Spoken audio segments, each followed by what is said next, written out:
श्री स्वामी समर्थ. जय जय स्वामी समर्थ. नमस्कार स्वामी भक्त हो. स्वामी स्पर्श या यूट्यूब चॅनलमध्ये तुम्हा सर्वांचे मनापासून खूप खूप स्वागत. स्वामी भक्त हो, 25 जानेवारी 2024 ही या इंग्रजी नववर्षातील पहिली पौर्णिमा आहे. या पौर्णिमेला आणखीनही महत्त्व आहे, ते म्हणजे या पौर्णिमेच्या दिवशी गुरुवार आहे आणि पुष्प नक्षत्र असल्यामुळे गुरु पुष्पामृत योग देखील आहे. म्हणजेच या नववर्षातील हा पहिलाच गुरु पुष्पामृत योग आहे, जो या पौष पौर्णिमेच्या दिवशी आलेला आहे. या गुरु पुष्पामृत योगावरती आपल्याला लक्ष्मी प्राप्तीसाठी खूप सेवा करता येतात.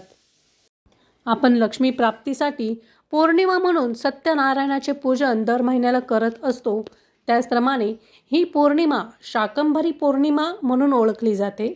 शाकंभरी देवी ही अन्नपूर्णा मातेच्या जवळपास सारखीच आहे.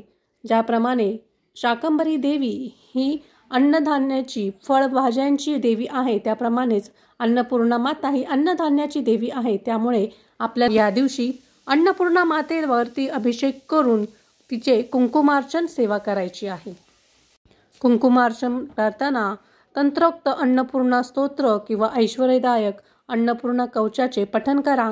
ते तुमच्याकडे नसेल तर अन्नपूर्णा मातेचा जप करून कुंकुमार्चन सेवा केली तरीही चालेल. त्याच पद्धतीने आपल्या कुलदेवतेच्या सेवेसाठी आपण या दिवशी दुर्गा सप्तशतीचे पठण करू शकता. नवार्णव मंत्राचा जप करा. व्यंकटेश स्तोत्र, विष्णू गायत्री मंत्र, लक्ष्मी गायत्री मंत्र, नवार्णव मंत्र, कुबेर मंत्र या मंत्रांचा आपल्याला प्रत्येकी एक माळ जप या दिवशी करायचा आहे. या सेवांबरोबरच आणखीन एक अतिशय महत्त्वाची सेवा जी आपल्याला करायची आहे, ती म्हणजे 12 वातींची सेवा आपल्याला या दिवसापासून सुरू करायची आहे. लक्ष्मी प्राप्तीसाठी अत्यंत प्रभावकारी असा हा उपाय आहे.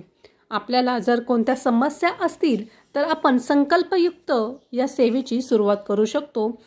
ही सेवा 24 दिवसांची आहे आणि आपल्याला या 24 दिवसांमध्ये 12 वातींची सेवा करायची आहे. आता या 12 वाती कशा लावायच्या ते मी तुम्हाला सांगते. सर्वप्रथम या सेवेसाठी आपल्याला एक चांदीचा दिवा घ्यायचा आहे. जर तुम्हाला चांदीचा दिवा घेणे शक्य नसेल तर तुम्ही तांब्याचा दिवा घ्या किंवा मोठी पंती घेतली तरी चालेल. फक्त जो दिवा तुम्ही घ्याल तो मोठा घ्या, कारण आपल्याला त्यात 12 वाती नंतर ठेवायचे आहेत. त्या हिशोबाने तुम्हाला मोठा दिवा घ्यायचा आहे. शक्य झाले तर या सेवेसाठी तुम्ही चांदीचा नवीन दिवा विकत घेऊ शकता. गुरु पुष्पामृत योगावरती आपल्याला ही सेवा सुरू करायची आहे. त्यासाठी पहिल्या दिवशी म्हणजे गुरुवारी तुम्हाला एक फुलवात पेटवायची आहे.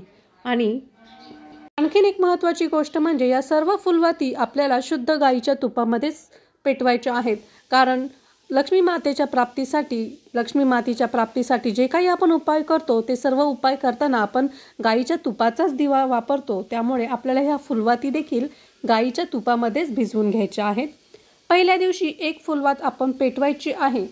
ती फुलवात पेटून शांत झाली, विझली, दिवा थंड झाला की ती फुलवात जी आहे, तिची काजळी आहे, ती बाजूला काढून घ्यायची.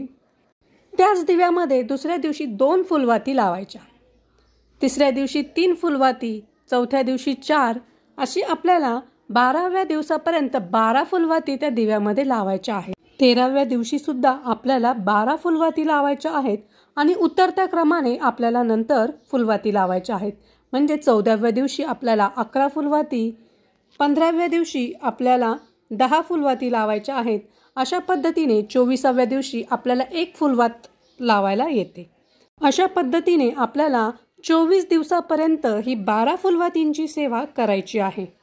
आपल्याला ज्या काही अडचणी असतील, जर आपल्याला काही आर्थिक संकट असेल, आपली काही कामं होत नसतील, पैशांचे व्यवहार अडकले असतील, तर आपण संकल्प करून ही सेवा करू शकतो. मनोभावे तुम्ही ही सेवा करा. तुमच्या ज्या काही इच्छा असतील, जी काही संकट असतील, ती नक्कीच दूर होतील आणि तुमच्या इच्छा पूर्ण होतील. तुम्ही ही लक्ष्मी प्राप्तीची 12 वातींची सेवा नक्की करून पहा. तुम्हाला नक्कीच त्याचा चांगला अनुभव येईल. मी स्वतः देखील ही सेवा करून पाहिलेली आहे. तिचा मला खूप छान अनुभव आलेला आहे. त्यामुळे तुम्ही देखील ही सेवा करून